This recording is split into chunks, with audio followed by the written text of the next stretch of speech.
WADR, promoting dialogue. It's midday in Dakar and 1 p.m. in Abuja. Good afternoon and many thanks for staying tuned to West Africa Democracy Radio, broadcasting on 94.9 FM and across the world on WADR.org. Welcome to Newslink. Here are the top stories. Uncertainty builds up in Senegal as parliamentarians prepare to vote on President Macky Sall's postponement of the February 25 election. Is this the day when the parliament will betray the people? We urge the people who were there on June 23rd to be there at the National Assembly. Financiers of Liberia's President Joseph Boakai campaign expressed dissatisfaction over his refusal to appoint them as cabinet members. 30 days since President Joseph Yima Boakai won the election, and we said thinking where to put Mo Ali, and we said thinking where to put Steven Johnson. And building authorities raised concerns about a significant increase in the number of young Nigerians seeking asylum in the country. Stay with us for details of these stories and more. Here is Abdullahi Hassan with Newslink. Many thanks for joining us and welcome to our listeners in the Gambia, Ghana and Liberia. Now, shaken by a wave of protests and violence over the weekend, Senegal's stability and democratic values are threatened following the postponement of the February 25 elections by President Macky Sall. Dakar, the capital city, recorded pockets of confrontations between security forces and demonstrators opposed to the postponement. While there is yet to be any official report about the incident, deputies at the National Assembly are expected to vote on the proposal by President Macky Sall for the postponement. If the law is passed, there will be no election on February 25. Several opposition candidates who massed up at the St. Lazare roundabout to jointly launch the electoral campaigns have roundly rejected the outgoing president. Nadia Titi reports. Opponents and activists from opposition political parties lined up at the St. Lazare traffic circle to launch their election campaign. The massing up only lasted for a short while as the police stormed the area to disperse the crowd, firing tear gas grenades. Draped in and waving Senegalese flags and wearing nose masks, the angry demonstrators blocked the main roads leading to downtown Dakar and burnt tires. Some of them also pelted the police with rubble. With a stern look, presidential candidate Pape Djibril Fall makes no secret of his indignation of the recent announcement. We no longer have a republic. There is someone who thinks that our republic belongs to him. He manages us with his code of honor where we protect thieves and imprison citizens. What is happening in Senegal is unacceptable. We had him for 12 years. Let him leave and leave this country in peace. Siano Alassane Sall shared similar views. He is calling on citizens to mass up at the National Assembly today.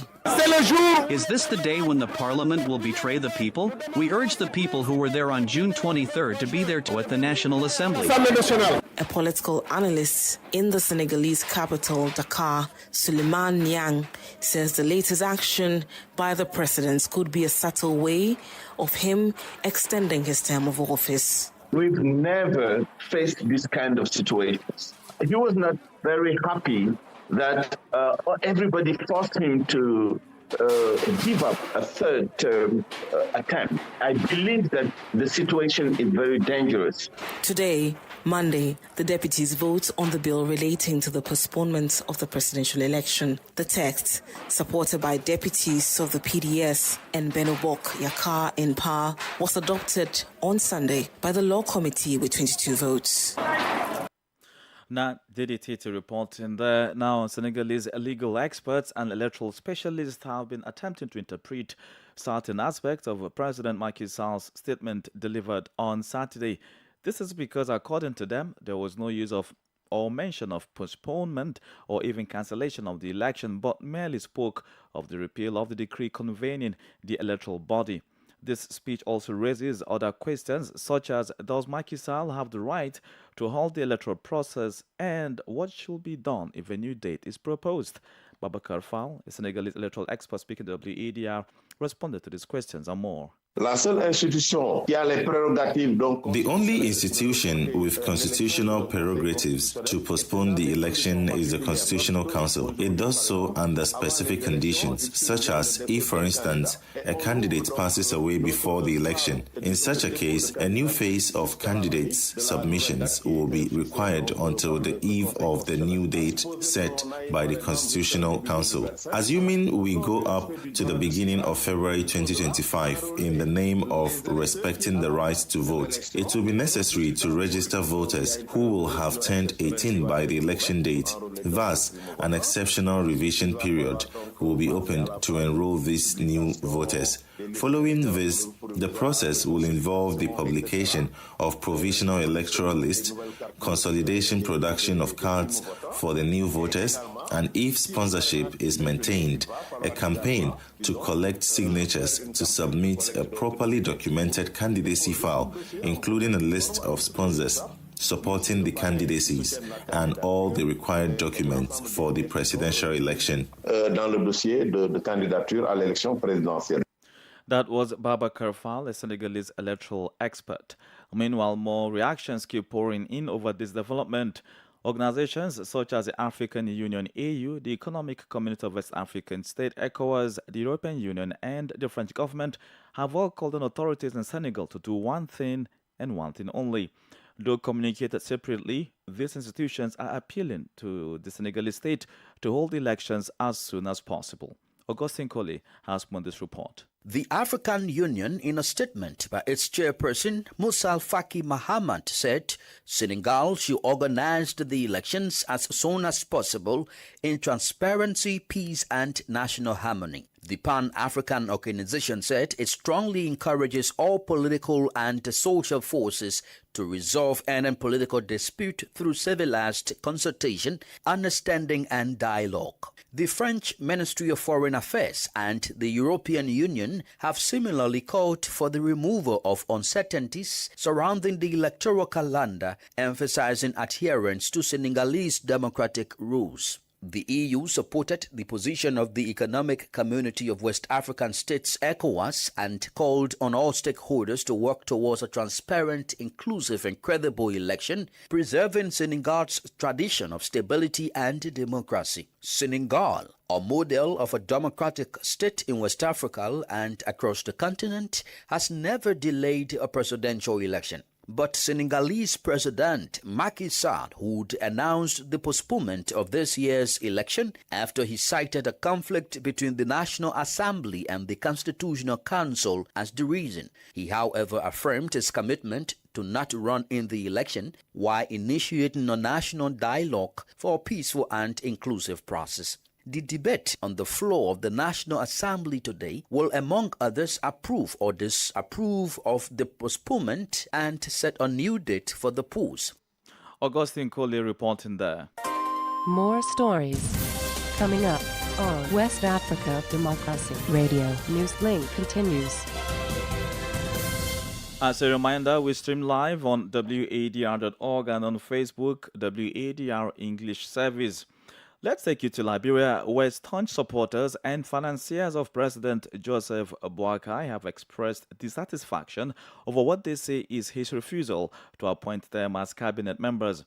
While President Boakai continues to constitute his government, he has lately come under pressure from politicians and anti-corruption campaigners for reasons including his refusal to publicly declare his assets as earlier promised. WADR's Darlington Popa in Monrovia has more. The president has appointed several individuals to key positions, including the Ministry of Finance, the National Port Authority, Commerce, National Investment Commission, and Economic Advisor, among others. But the appointments have been met with some disquiet, especially from financiers of Boakai 2023 presidential campaign. Stanton Waterspoon, the major financier of the then candidate Boakai campaign, and other supporters have expressed dissatisfaction with what they say is the president's refusal to appoint those who led his campaign. Everybody fought for a change. But for us to sit here, going to 10 days, 20 days, 30 days, since President Joseph Yeman Boakai won the election, and we said thinking where to put Mo Ali, and we said thinking where to put Stephen Johnson, and we start thinking what to put, hey man, Fagon, the change we fought for, we will preach it to the end. The names got to come up. There's no if and a but to that. Boakar's refusal to align with the wishes of the financiers and key supporters led to dozens of agreed supporters storming the home of the new president, seeking answers to why he has not appointed those who dedicated themselves to securing his presidency. In response, the chairman of the governing party, Luto Tape, called on the agreed supporters to express their disenchantment through protests, highlighting that as officials, they no longer have access to the president. Even if you want to exercise your democratic rights to express to him how you feel, you're welcome to go and express how you feel. He's the president of the republic. We put him there. All of us are right here, pay the price. Let's go back to become president. Don't worry about me, I'm okay. If you are not fine, I will say to you, go and express yourself. For now, the party's angry loyalists have vowed to organize a mass protest this week if the president does not address their demands. For Newslink on West Africa Democracy Radio, I'm Darlington Pogba in Monrovia. Let's now switch our attention to issues of migration. Belgian authorities have raised concerns about a significant increase in the number of young Nigerians seeking asylum, with an estimated 50% of them entering the country originating from Nigeria. Many of these individuals are reported to be using irregular methods to enter Belgium. Freddie Rosmond, the Director General of Belgium's Immigration Office, shared this information during a news conference over the weekend in Abuja, Nigeria's capital. WADR's Usman Umar completes the story. According to the Belgian diplomat, since July of last year, a concerning trend in the increasing number of young Nigerians entering Belgium, both through regular and irregular means, has been observed. This prompted the Belgian government to assign him the task of coming to Nigeria to engage with relevant institutions, including the media, over the development. He highlighted that among the asylum seekers entering Belgium, 50% are Nigerians, with 30% originating from Edo State in south-south Nigeria and 20% from the southwestern state of Lagos. For the moment, there are hundreds of asylum seekers living in Brussels on the street. And I can assure you the temperature in Brussels is not what it is here in Abuja. 2 weeks ago it was -7, -5. Now it's around 0 Celsius. So it's really not easy to survive in Brussels without help, without an assistance. And a big number is coming from the big cities, is coming from Benin City, from Lagos. Additionally, Rosemont cautioned Nigerians against falling prey to human traffickers who make false promises of employment in Belgium, emphasizing that the Belgian job market is already saturated. So, first of all, you have to take away the dream.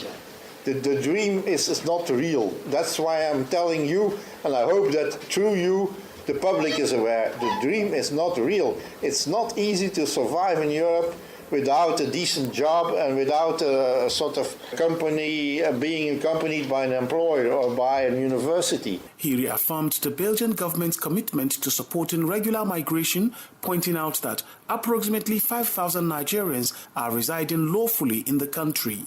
For Newslink on West Africa Democracy Radio, Usman Omar reporting from Abuja. You are listening to Newslink here on West Africa Democracy Radio, 94.9 FM, Dakar, Senegal. Here's a reminder of our top stories. Uncertainty builds up in Senegal as parliamentarians prepare to vote on President Macky Sall's postponement of the February 25 election. Financiers of Liberia's President Joseph Boakai expressed dissatisfaction over his refusal to appoint them as cabinet members. Belgian authorities raised concerns about a significant increase in the number of young Nigerians seeking asylum in the country. Ahead in the news, we have the press review, guest interview, and a sports update. Please stay with us. Fresh and breaking news all the time. Hear it first as the news breaks, only on West Africa Democracy Radio. Newslink continues. Many thanks for staying with us. Ghana's cabinet has reportedly withdrawn a controversial policy to impose a 15% value-added tax on domestic consumption of electricity, following threats by organized labor to hit the streets on February 13 to demand the withdrawal of the directive. According to reports by pro-government news portals, the cabinet took a unanimous decision on February 2, 2024 to retract the previously approved policy. Consequently, domestic consumers will no longer be obligated to pay the controversial 15% VAT. The government had argued the tax was part of measures to shore up revenue and support the government's IMF-supported program. The University Teachers Association, UTAC, which is a member of the organized labor, has questioned the thought process that went into the decision to implement the policy. Professor Mamudu Akudugu is president of UTAC.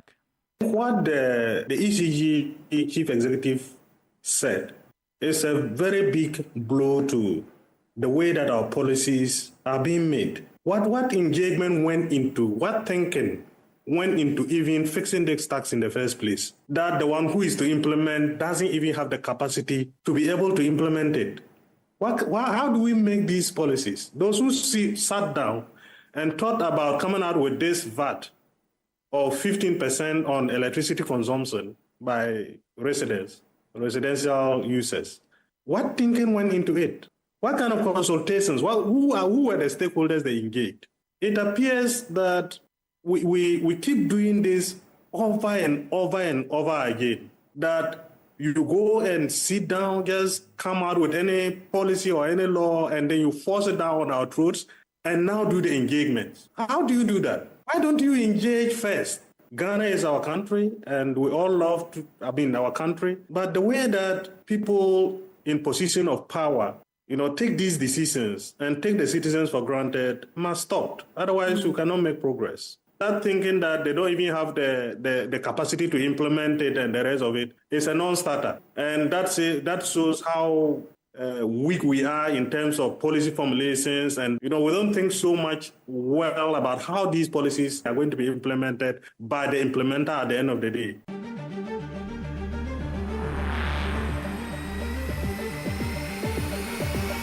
This is the newspaper review. Stay on top of the news. Get the most important stories with added insight and concise review.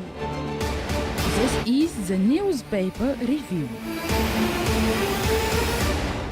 Today's press review takes us to Abuja, where Usman Umar is standing by with major and banner headlines from front pages of the Nigerian national dailies. Hello and welcome to the press review segment. We begin with Abuja Inquirer leading with this story: kidnapping.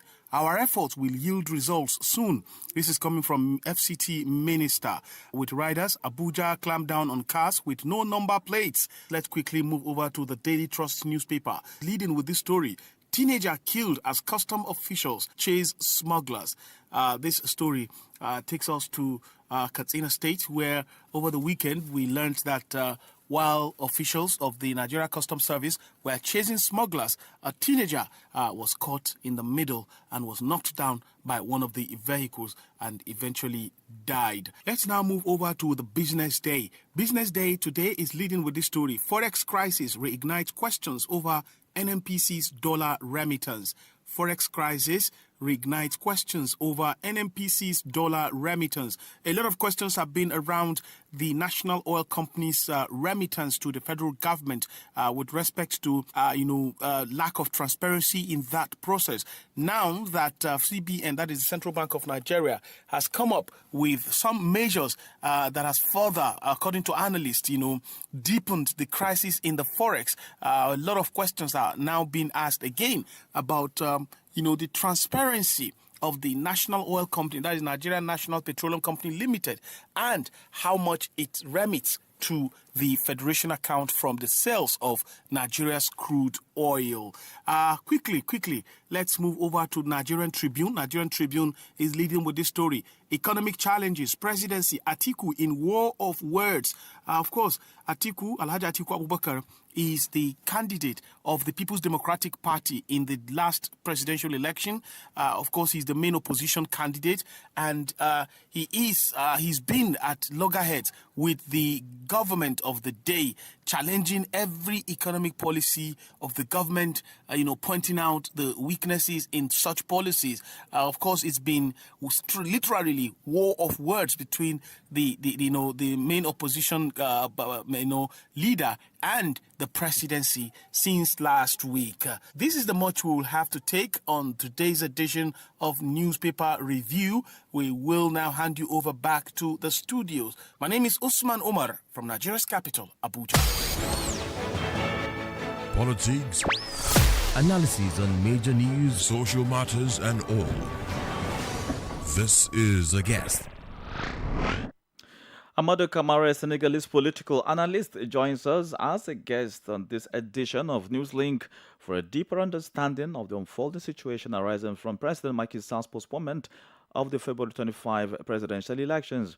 Kamara first remarked on the implication of this decision on the state and its institutions. Yesterday, there was a lot of protests in Dakar and different urban city center as in Thiès and in Saint-Louis. What we could expect in the coming days is a complete blockade of the country.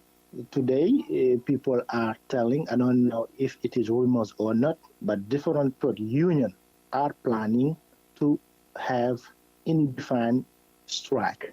And such thing can really blockade the country in different sectors, the health sector, education, or the judiciary. So we are living in a very dark situation that could really block the country in different sectors. Talking about disruption of services, there are also political stakeholders or actors like yourself who fear that this will also affect the state in a lot of other ways, including resources, because now the Electoral Commission will possibly have to go back and redo the process. Yes, because most of the parties have already mobilized money funds in order to campaign.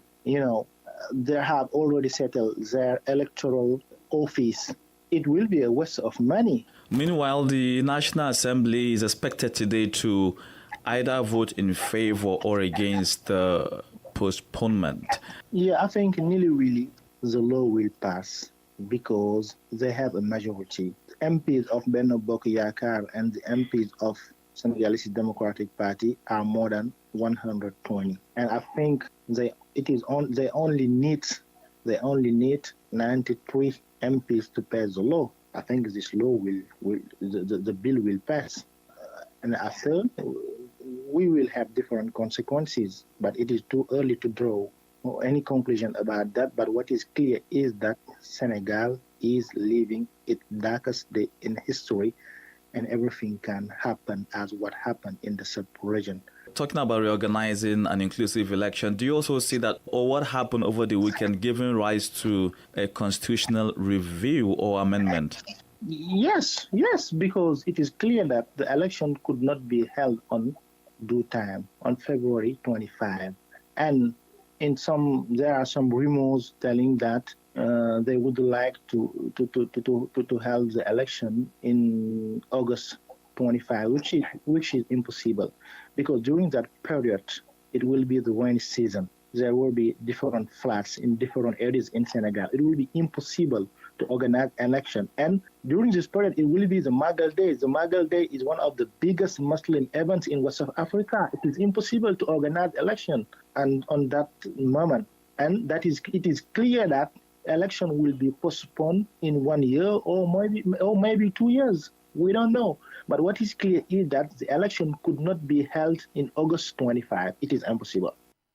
Amadou Kamara is a Senegalese political analyst. Here now is Sankle Janko with Sports Update. Hello out there, warm welcome and thank you for joining us. Cote d'Ivoire's interim coach Emas Faye says his team, the Elephants, have resurrected at the CAF Africa Cup of Nations. They overturned their dismal start to the campaign to secure a semi-final spot. The West African team had a disastrous start in the tournament, losing to Nigeria and Equatorial Guinea. Cote d'Ivoire only booked qualification to the round of 16 as one of the best third-placed teams after finishing third in Group A behind Equatorial Guinea and Nigeria.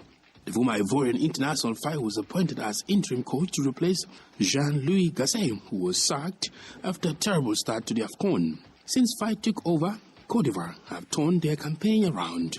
He was quoted as saying, "I told the players we were dead after the defeat against Equatorial Guinea, and we were resurrected after the Morocco game with Zambia. I had all the emotions running through my head, trying to reflect to see the ideal situation if I would lead Cote d'Ivoire to take on DR Congo in the semis on Wednesday. And South Africa goalkeeper Rowan Williams says preparations was key to his saving 4 of the 5 penalties he faced in a shootout to help Bafana reach the Africa Cup of Nations semi-finals. Williams saves against Cape Verde in their quarter-final match on Saturday were unprecedented. No other goalkeeper had saved so many in this part of the penalty shootout at the Africa Cup of Nations. South Africa captain praised the team's analyst after his man-of-the-match performance, which had included a late save against Gelson Benchmol, keep his team in the game. And that's it for sports. It's back to you. Sankule Janko there with Sports Update. And with that, we've come to the end of this edition of Newslink here on West Africa Democracy Radio, broadcasting from Dakar, Senegal. Thank you for listening, and many thanks to Mustafa Sek and Maojo Juf for the technical support. Do interact with us via social media platforms X, formerly Twitter, Instagram at WADR News, and on Facebook, WADR English Service, and stream live on WADR.org. Coming up at the bottom of the hour is a rebroadcast of WADR's health program, Well Body, with Ogebe Rika, to be followed at 1 p.m. with the second edition of News in French, Info Chez Vous, by Adama Jitom Jata. I'm Abdullahi Hassan. Good afternoon. And many thanks to you for listening to Newslink via Hot 104.3 FM, Newmi FM 94.0, and Veritas Radio 102.9 in Banjul, the Gambia. We also appreciate our listeners in Liberia via Alternative Youth Radio 98.9 FM, Lofa County. For you listening via radio